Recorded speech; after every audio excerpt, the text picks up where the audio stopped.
Meron na pong statement ang Office of the Vice President tungkol nga dito sa pag-iskapo daw na itong si Undersecretary Zuleika Lopez.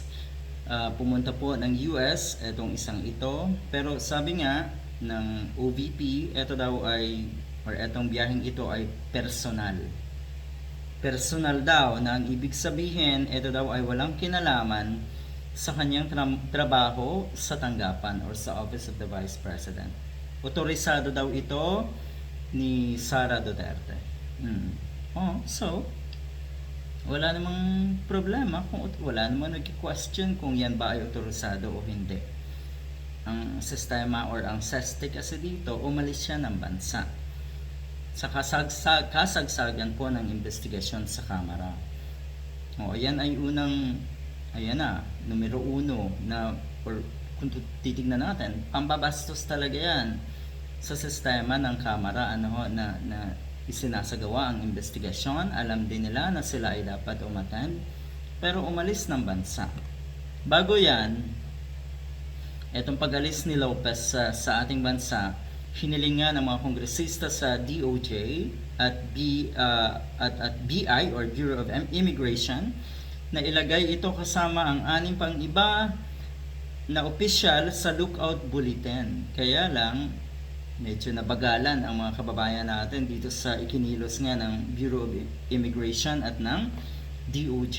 Kaya ayun, nauna nang nakaalis ng bansa. Etong travel daw na ito ay mula November 4 naman hanggang November 16. So sigurado bang babalik ito? Antayin na lang natin. Dahil yun naman daw ang travel time lang na itong si Zuleika Lopez. Pero eto yung pinaka nakakapagtaka. Dahil ang sinasabi nga ng mga netizens, mukhang eto ay desisyon ni Sara Duterte na paalisin etong mga ito para hindi makaharap sa investigasyon. Dahil posibleng magsalita, posibleng ma-pressure at magsalita na rin laban kay Sara Duterte etong mga ito.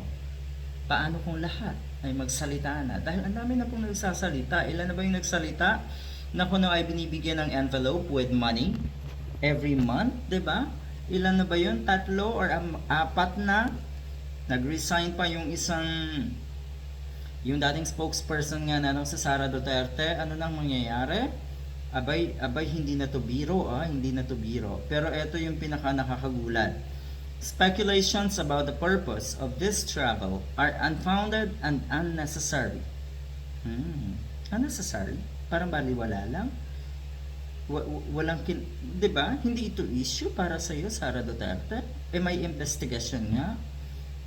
Hindi pa yung mga ganitong klaseng act na bigla na lang mag-iiskapo at tatakas or mangingibang bansa. May ibig sabihin gusto mong takasan ang investigasyon.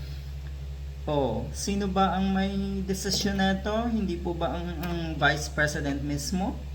Hindi ba't ito ay inisyatibo talaga ng Vice President na, hoy, tumakas kayo, umalis kayo ng bansa, eto ang pera nyo.